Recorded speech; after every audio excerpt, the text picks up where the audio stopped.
दोस्तों, हमारी मानसिकता कुछ ऐसी है कि इस संसार में जितने भी लोग हैं उन्हें हम दो हिस्सों में बांट देते हैं। पहला अच्छे लोग और दूसरा बुरे लोग। पर हम कभी भी यह प्रश्न अपने आप से नहीं पूछते कि कोई व्यक्ति अच्छा या बुरा क्यों बन जाता है। सवाल यह नहीं है कि हम अच्छे व्यक्ति कैसे बने, सवाल यह है कि हम इतने बुरे क्यों बन गए और हम बुरे काम क्यों करते हैं।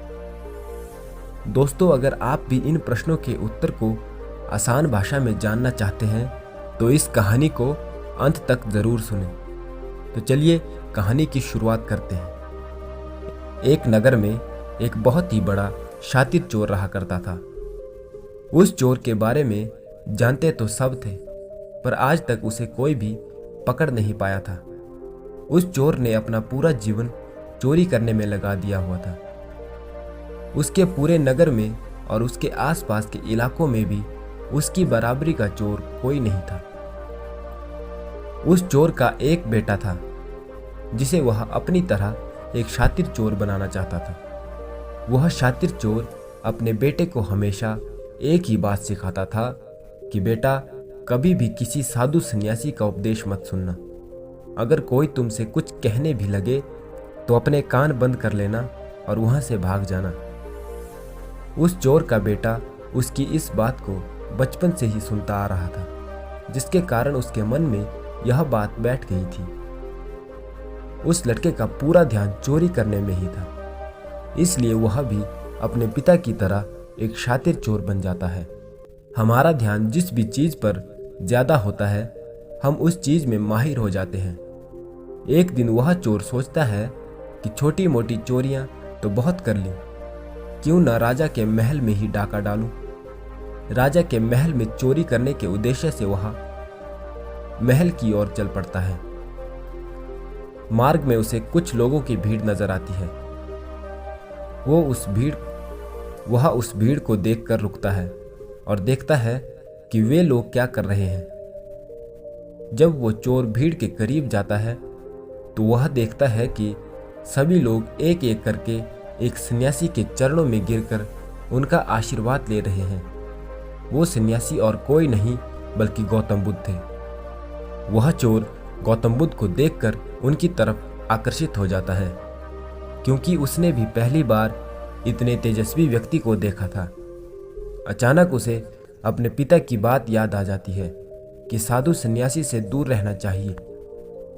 एक बार को वह सोचता है कि वह वहां से चला जाए, लेकिन फिर उसके मन में एक प्रश्न उठता है कि पिताजी ऐसा क्यों कहते थे। इस प्रश्न का उत्तर जानने के लिए वह चोर सभी लोगों के साथ बैठ जाता है और गौतम बुद्ध का उपदेश सुनने लग जाता है। बुद्ध उस उपदेश में झूठ बोलने की व्यर्थता और विश्वासघात के बारे में बताते हैं। उपदेश समाप्त होने के बाद वह बैठे सभी लोग अपने अपने घर चले जाते हैं और वह चोर भी चोरी करने के लिए महल की ओर चल पड़ता है। रास्ते में चलते हुए चोर अपने मन में सोचता है कि क्यों न आज उपदेश में कही हुई बातों को मानकर ही देख लिया जाए। उसके बाद वह चोर महल की दीवार पर से कूद कर जाने के बजाय महल के द्वार से ही अंदर प्रवेश करने लग जाता है। ऐसा करते देख महल का द्वारपाल उसे रोकता है और उससे पूछता है कि कौन हो भाई और कहाँ जा रहे हो। वो चोर द्वारपाल से कहता है कि मैं एक चोर हूँ और अंदर चोरी करने के लिए जा रहा हूँ। उस चोर की बात सुन द्वारपाल सोचता है कि महल का कोई एक नौकर होगा और मुझसे मजाक कर रहा है। वैसे भी कोई चोर अपने आप को कभी भी चोर नहीं बताता और वह द्वारपाल उस चोर को महल के अंदर जाने देता है।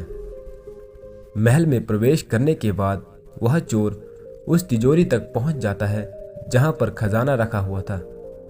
वह चोर उस तिजोरी को तोड़कर बहुत सारा धन अपनी पोटली में भर लेता है और जैसे ही धन लेकर वह चोर वहां से जाने लगता है तो उसे रसोई नजर आती है। महल के सभी लोग सो रहे थे, इसलिए रसोई में उस समय कोई भी नहीं था और उस चोर को बहुत जोर की भूख लगी हुई थी। इसलिए वह चोर रसोई में जाता है और पेट भर खाना खाता है। भोजन करके वह चोर जाने लगता है। तभी अचानक उसे बुद्ध की दूसरी बात याद आ जाती है, जिसका हमने नमक खाया है, हमें कभी भी उसके साथ विश्वासघात नहीं करना चाहिए। वह चोर मन ही मन सोचता है कि मैंने इन राजमहल वालों का नमक खाया हुआ है और अगर मैं इनके धन को चोरी करके ले जाऊं तो यह विश्वासघात होगा। इसलिए वह चोर उस धन को रसोई में ही छोड़कर जाने लगता है। ऐसा करते हुए उसे महल का एक व्यक्ति देखता है और वो शोर मचा देता है कि महल में चोर घुस आया है।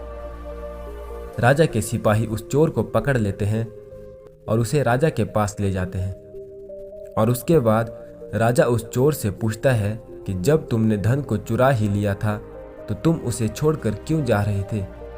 वह चोर कहता है कि एक सन्यासी के उपदेश के कारण किसी के साथ विश्वासघात करना बुद्धिमत्ता नहीं बल्कि मूर्खता है। जिसके भोजन को खाकर हमें जीवन मिला है उसके साथ हमें कभी भी विश्वासघात नहीं करना चाहिए।